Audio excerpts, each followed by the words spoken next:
get her hands in marriage. You see, Jacob worked 7 long, hard years just so that he can get Rachel. Then there's another favorite couple of mine, and that's Ruth and Boaz. And ladies, I know there's a many of us here today always talking about, I want my Boaz. Boaz was a man who noticed the loyalty of Ruth, a Moabite. In other words, you see, Ruth was a Gentile, and yet the Bible tells us that Ruth, who had been married to one of Naomi's sons, had died leaving Ruth a widow at a young age. And Naomi, being the kind of mother-in-law that she was, decided to go back to her own homeland, released her daughter-in-laws, and told them, you know what? I'm not going to keep you here, and I'm not going to keep you bondage. This is what I want you to do. I want you to go back to your own homeland and find you a good husband who's going to take care of you. But see, this is what I like about Ruth. Ruth was definitely what I call that devoted daughter-in-law. For the Bible tells us in Ruth 1 and 6, do not urge me to leave you or turn back from following you. For where you go, I will go. Right. And where you lodge, I will lodge. Right. Your people shall be my people. And your God shall definitely be my God. What awesome devotion. Out of this devotion, Ruth meets the man of her life. Her love, Boaz. What an awesome devotion. Yes. While working in the fields, Boaz noticed this beautiful woman, and immediately he was smitten by her.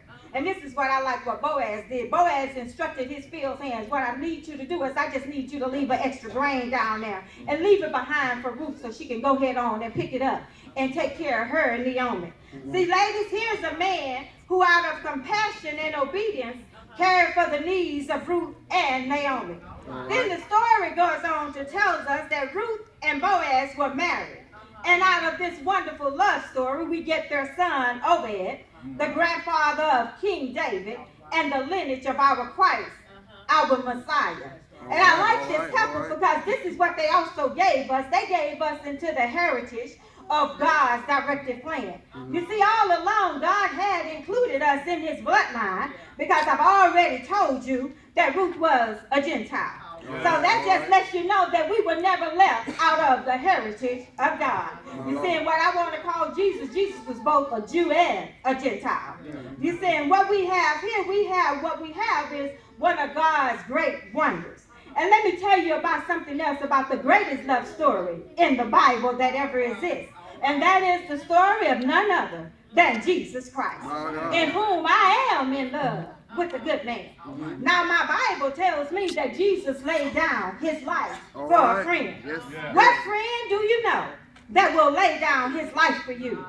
John 15 and 13 says, greater love has no man than this, to lay down one's life for one's friend. Hallelujah, God have mercy. You see, this man that I'm in love with is the one who can heal you when you're sick. He can raise the dead. He can feed the hungry. He can clothe the clothesless and even provide a shelter when you're homeless.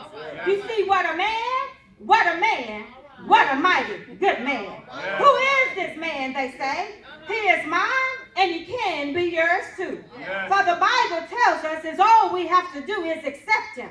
Revelations 3 and 20 says, here I am. I stand at the door and knock. And if anyone hears my voice and opens the door, I will come in and eat with that person and they with me.